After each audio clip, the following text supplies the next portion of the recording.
করে দেওয়া হলো। যখন হজরত আদম আলাইহিসসালামের দেহে রূহ পতিত হলো, তখন সাথে সাথে হজরত আদম আলাইহিসসালাম তার দেহের সকল অঙ্গে কার্যকারিতা পরিপূর্ণভাবে লাভ করতে লাগলেন এবং তিনি আস্তে আস্তে উঠে বসলেন।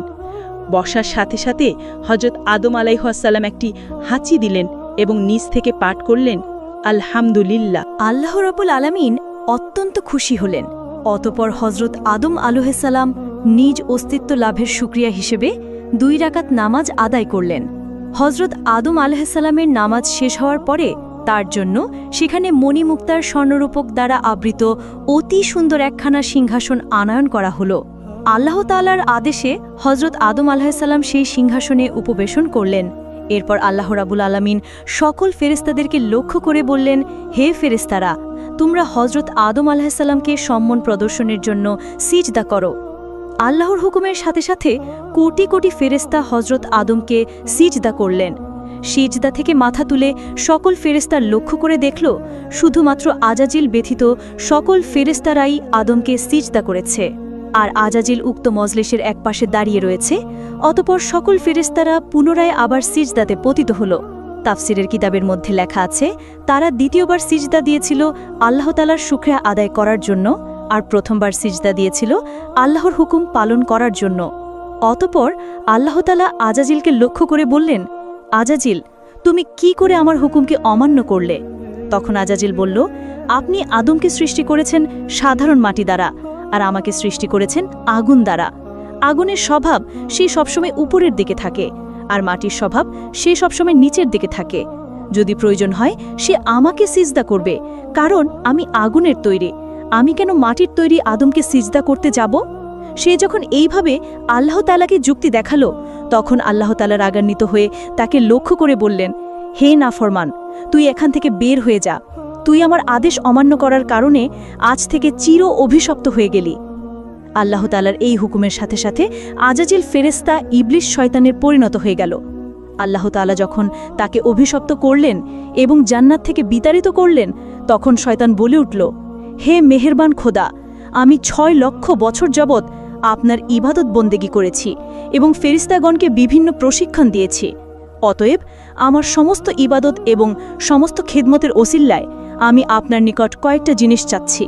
মেহেরবানি করে আপনি আমাকে তা প্রদান করবেন। আল্লাহ রাব্বুল আলামিন তাকে বললেন, তুমি আমার নিকট কি চাও বলো? তখন শয়তান বলল, হে মেহেরবান খোদা, আপনি অন্তত আমাকে কিয়ামত পর্যন্ত হায়াত প্রদান করুন। আল্লাহ বলেন, আমি তোমাকে কিয়ামত পর্যন্ত হায়াত দিয়ে দিলাম।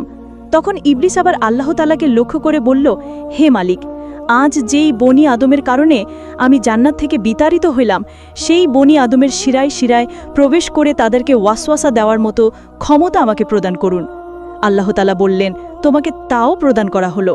তবে তুমি শুনে রাখো, হে শয়তান, তুমি আমার বান্দাদেরকে যতই ধোঁকা দিয়ে গোনার কাজ করাও না কেন, যদি আমার বান্দাগণ অনুতপ্ত হয়ে আমার নিকট তওবা করে, তবে আমি তাদের সকল অপরাধকে ক্ষমা করে দিব।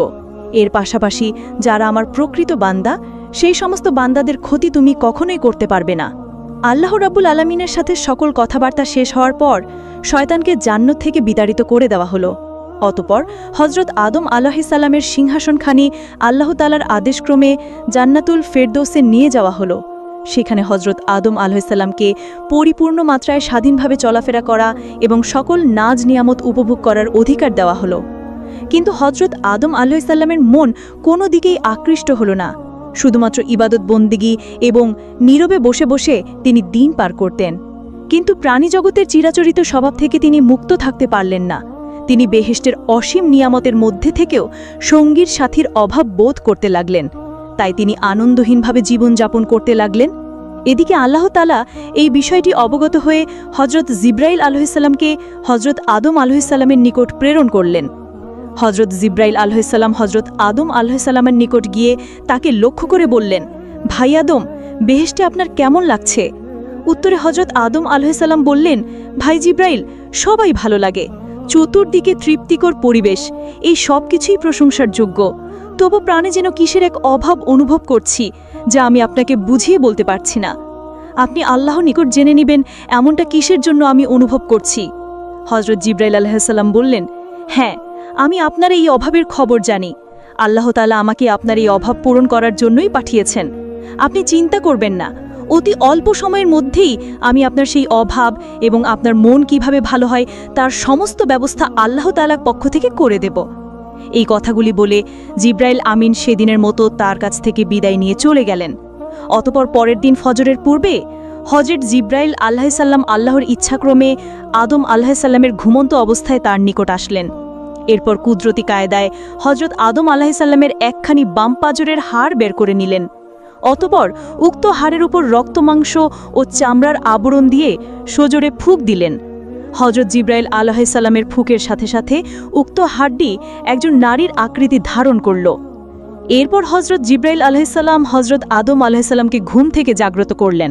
হজরত আদম আলাইহিসসালাম জাগ্রত হয়ে তার সম্মুখে অপরূপ সুন্দরী চাঁদের ন্যায় উজ্জ্বল এক যুবতীকে দেখে তন্ময় হয়ে তার দিকে তাকিয়ে রইলেন। এরপর হজরত জিব্রাইল আলাইহিসসালাম তাদের লক্ষ্য করে বললেন, হে আদম, ইনি আপনার জীবনসঙ্গী বিবি হাওয়া আলাইহিসসালাম। হজরত আদম আলাইহিসসালাম এমন কথা শুনে অত্যন্ত আনন্দিত হলেন। তার প্রাণের মধ্যে যে অতৃপ্তি ছিল নিমিষের মধ্যেই তা দ্রবীভূত হয়ে গেল। হৃদয়ের মাঝে তার আনন্দ ছড়িয়ে পড়তে লাগল। তিনি এত আনন্দিত হয়েছিলেন যা বর্ণনা করে কোনোদিন বোঝানো সম্ভব নয়।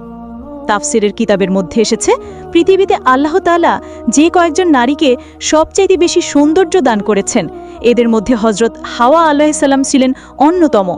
হজরত আদম আলাইহিসসালাম দীর্ঘ সময় বিবি হাওয়ার দিকে তাকিয়ে থেকে তার নিকটবর্তী হওয়ার উদ্দেশ্যে সম্মুখে অগ্রসর হলেন। তখন হজরত জিব্রাইল আলাইহিসসালাম বাধা দিয়ে বললেন, তাকে বিবাহ বন্ধনে আবদ্ধ করার পূর্বে তার নিকটবর্তী হওয়া আপনার জন্য জায়েজ নয়। অতএব সর্বপ্রথম আল্লাহ তাআলার দরবারে বিবাহের জন্য আবেদন করুন। হজরত আদম আলাইহিসসালাম জিব্রাইল আলাইহিসসালাম দেখানো পদ্ধতিতে হজরত হাওয়া আলাইহিসসালামকে বিয়ে করার জন্য আল্লাহ তাআলার দরবারে ফরিয়াদ করলেন। আল্লাহ তাআলা হজরত আদম আলাইহিসসালামের আবেদনের প্রেক্ষিতে তাদের বিবাহের পরিপূর্ণ সিদ্ধান্ত নিলেন। আল্লাহ তাআলা আদমকে লক্ষ্য করে বললেন, হে আদম, আমি আপনাকে হাওয়া আলাইহিসসালামের সাথে বিবাহ বন্ধনে আবদ্ধ করে দিলাম, কিন্তু এখন আপনি আপনার বিবাহের মোহরা আদায় করুন। হজরত আদম আলাইহিসসালাম আল্লাহ তাআলাকে বললেন, হে আল্লাহ, এই বিবাহের মোহরা এইটা আবার কি জিনিস? তখন আল্লাহ তাআলা বললেন, হে আদম, আপনার বিবাহের মোহর হচ্ছে আমার প্রিয় হাবিব